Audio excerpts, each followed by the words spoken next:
बाबा ने हम बच्चों को धर्म श्रेष्ठ बनाने के लिए ईश्वरीय मर्यादाएं दी है, जीवन के लिए नीति नियम दिए हैं।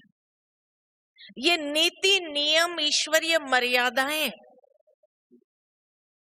हर प्रकार से हमें श्रेष्ठ जीवन वाला बना देता है,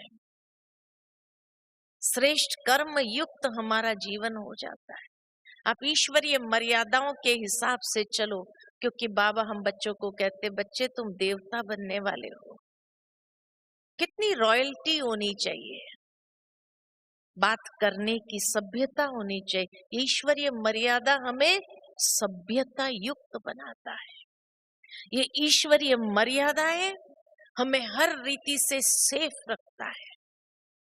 आज दुनिया में जितनी भी प्रॉब्लम्स होती है, बात बात में कोई बात मिसअंडरस्टैंडिंग क्रिएट करती, उसी से तो होती है, लड़ाई झगड़ा हो जाता है। लेकिन हम जब ईश्वरीय मर्यादा युक्त होकर के कर्म करते हैं, ईश्वरीय मर्यादाओं में जब चलते हैं, तो क्या बन जाएंगे? मर्यादा पुरुषोत्तम, है ना। तो देवताएं कौन है? मर्यादा पुरुषोत्तम, पुरुषों में उत्तम। कैसे बने? मर्यादाओं के आधार पर। तो धर्म श्रेष्ठ जो बाबा हमें बनाते हैं, माना हमारे आचरण को मर्यादा युक्त बनाते हैं। हर आचरण में इतनी श्रेष्ठ मर्यादाएं बाबा ने भर दी है।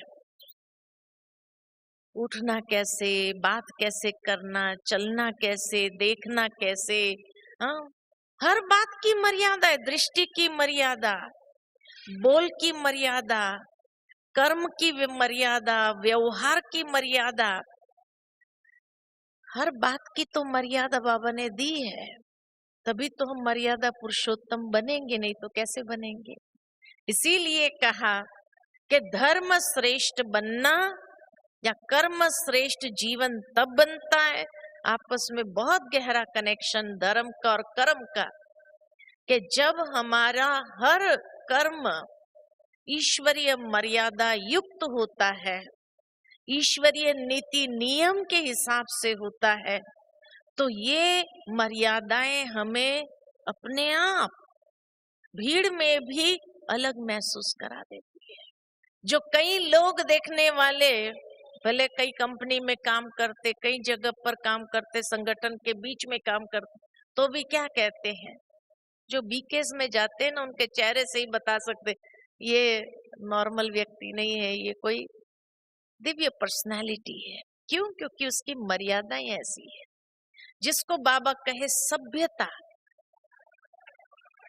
उनके जीवन की सभ्यता ऐसी है जो इतनी दिव्य और रॉयल होती है कि जिसके कारण वो सबके बीच में होने के बावजूद भी अलग हो जाते हैं। एक बार की बात याद आती है कि एक बार एक भाई, बाबा का बहुत अनन्य बच्चा, एक कंपनी में काम करता था और अच्छी पोस्ट थी उसकी कंपनी के अंदर। तो जब भी बोर्ड मीटिंग्स होती थी तो बोर्ड मीटिंग्स में जाता था, लेकिन वो अपना टिफिन साथ में लेके जाता था। अभी इतना बड़ा पोस्ट पर है, बोर्ड मीटिंग में जा रहा है और अपना टिफिन लेकर के जाए, क्योंकि वहां खान पान सब अशुद्ध होता है, कुछ भी होता है, तो वो अपना टिफिन घर से लेके जाता।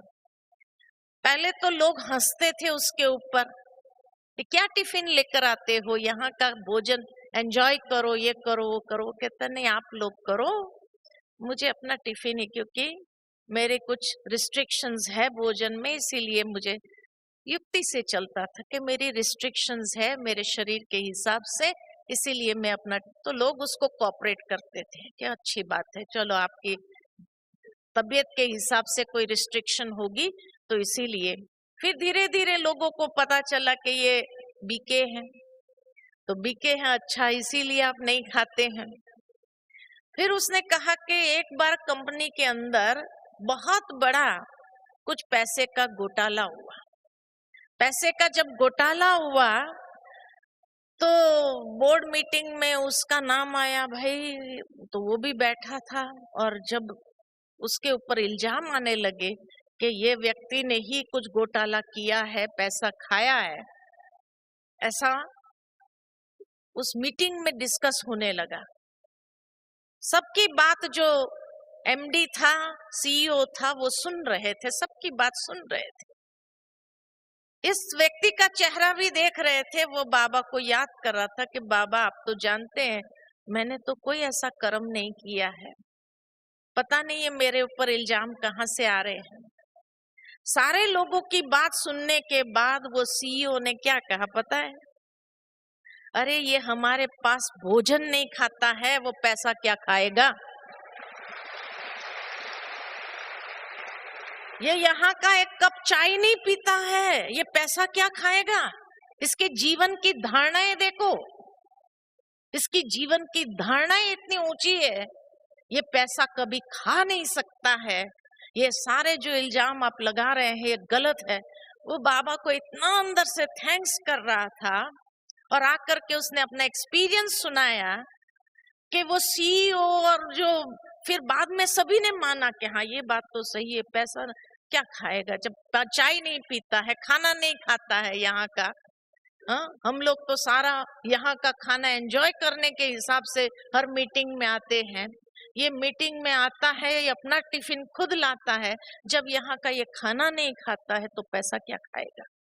कहा सबने फिर यूनाइटेडली ये डिसीजन दे दिया कि हाँ इसने पैसा नहीं खाया, दूसरा कोई है, दूसरा कोई है। तो देखो बाबा के जीवन की जो मर्यादाओं को पालन करता है वो हर इल्जाम से सेफ रहता है कि नहीं रहता है? हर इल्जाम से सेफ रहता है। ये जब अनुभव उसने सुनाया तो मैंने कहा ये तो अनुभव शेयर करने जैसा, इतनी ऊंची बात है ये तो, कि भाई यहाँ का खाना नहीं खाता है, पैसा क्या खाएगा?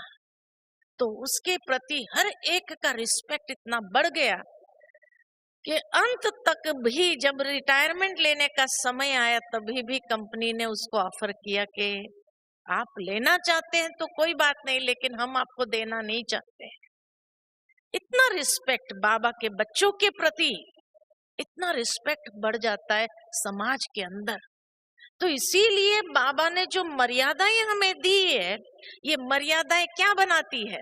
पुरुषोत्तम, कि दुनिया के जितने भी पुरुष हैं उन सब में उत्तम, और वो अलग दिखता ही है, वो अलग दिखता ही है, महसूस कराता है। तो इसीलिए मर्यादा पुरुषोत्तम ये हमारा श्रेष्ठ धर्म है।